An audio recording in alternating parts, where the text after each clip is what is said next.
Obrigado, meu irmão, senhor Geraldo Lemos, que eu tive o prazer de conhecer nessa existência lá em Pedro Leopoldo, e recomendo a todos a conhecerem lá a Casa de Chico Xavier, não apenas esse trabalho bonito que o nosso Geraldo Lemos lidera, mas também o Centro Espírita Luiz Gonzaga, que hoje é presidido pela Célia Diniz.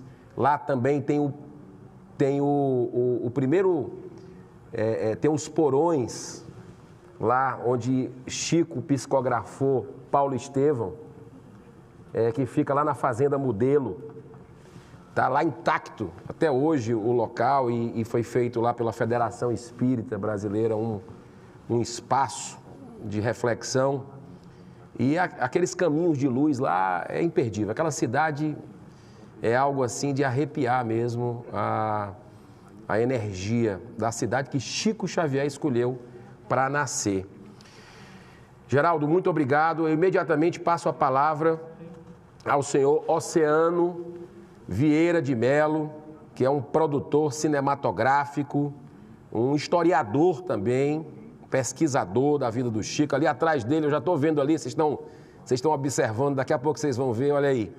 Já tem ali livros, filmes. Eu já tive a oportunidade de estar lá. Um abraço na Sônia, sua esposa, e que, de alguma forma, o senhor possa nos brindar aqui com a participação nessa sessão. Muito obrigado, senhor Oceano. O senhor tem 10 minutos para a sua palestra. Senador Girão, nós agradecemos pelo convite. Eu estou muito honrado e emocionado, realmente. Falar de Chico Xavier é gratidão a Deus. Eu estou inserido em dois segmentos que eu percebi com a vida do Chico Xavier, que é a questão do jornalismo e a questão da arte, do cinema. No jornalismo, a gente percebe muito bem o início da percepção dos departamentos de jornalismo do Brasil, nos anos 30 ainda, com o jornalista do Globo, que foi até Pedro Leopoldo, que era para ficar poucos dias e acabou ficando algumas semanas, registrando e passando para o jornal O Globo, em 1935, as informações verdadeiras, autênticas, da mediunidade e da humildade de Chico Xavier. Isso é um registro muito importante para nós, jornalistas, pesquisadores. Na década seguinte, na década de 40, quando inicia-se o processo Humberto de Campos, inicia-se também uma quantidade enorme, não só de jornalistas, mas também do cinema, através do César Burnier, que é um pesquisador da cidade de Belo Horizonte. Depois ele se muda para o Rio de Janeiro e registra, através da teleobjetiva do cinema, a vida de Chico Xavier em Pedro Leopoldo, onde ele registra seus familiares, seus irmãos, o seu pai, João Cândido, e ali você nota os primeiros brasileiros registrados pela sétima arte, pelo documento, que procuravam Chico Xavier atrás de uma receita, atrás de uma...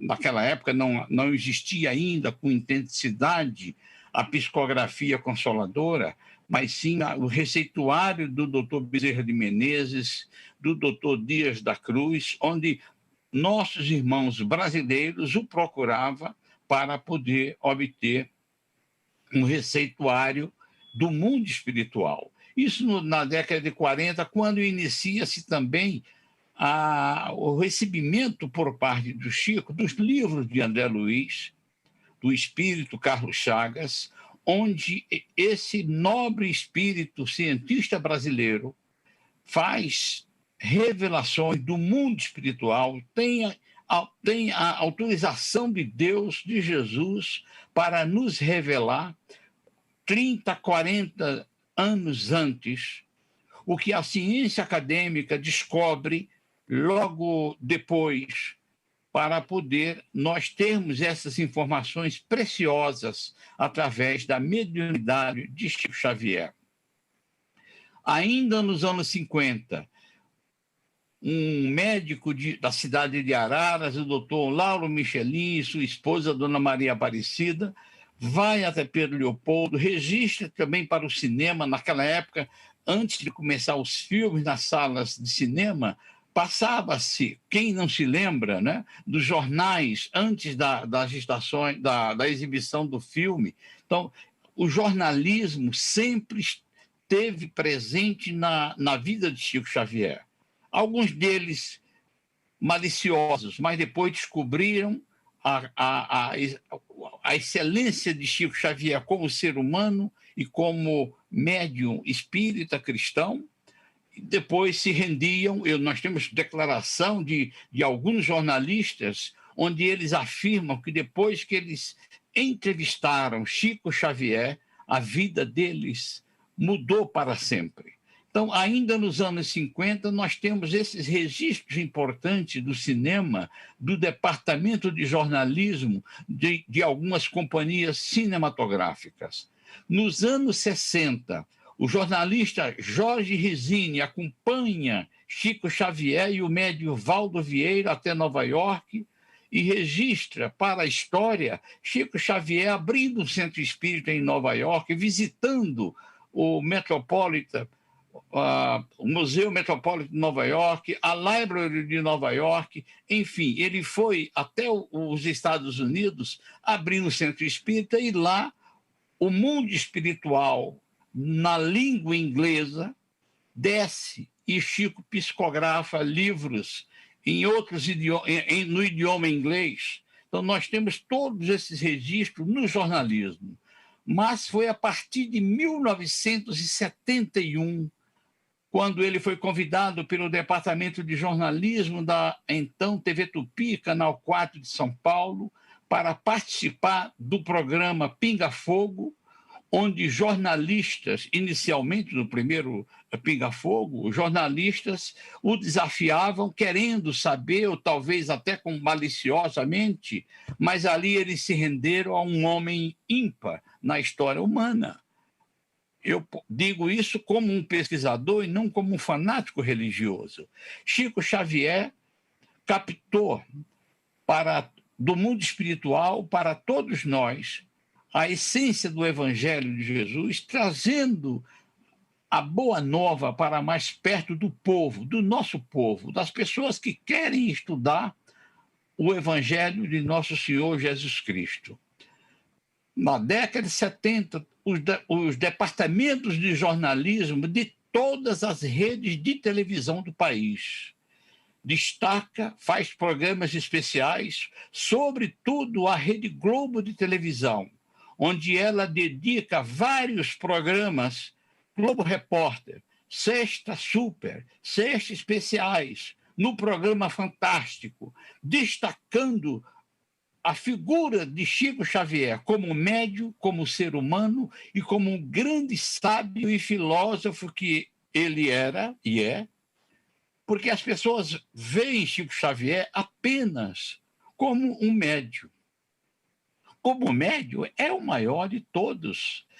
E ele inclusive, se ofendia quando falava na frente dele essa expressão, mas a gente não pode esquecer de homenagear este homem extraordinário que reencarnou no Brasil para trazer para nós o conforto da vida espiritual.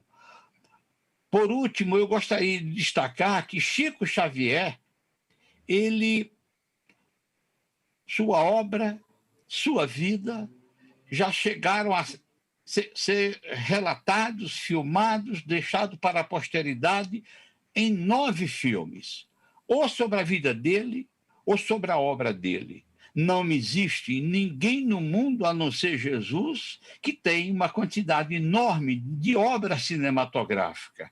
E o impressionante é que isso já estava previsto pelo seu benfeitor espiritual, Emmanuel, quando em 1937 para 38, no livro Emmanuel, ele relata que o cinema, o documentário iria ser usado para divulgar a beleza do espiritismo, a beleza do cristianismo redivivo. Então, o Chico ele foi foco de programas jornalísticos. Nós temos imagens extraordinárias dos grandes jornalistas brasileiros emocionados ao entrevistar o Chico. Eu me emociono até hoje quando eu lembro a Glória Maria, a grande jornalista da Rede Globo de televisão, ao entrevistar Chico Xavier no Grupo Espírita da Prece. Ela larga o microfone e vai beijar a mão de Chico Xavier, um repórter do SBT, um repórter da TV Bandeirantes, um repórter da antiga TV Manchete, todos emocionados.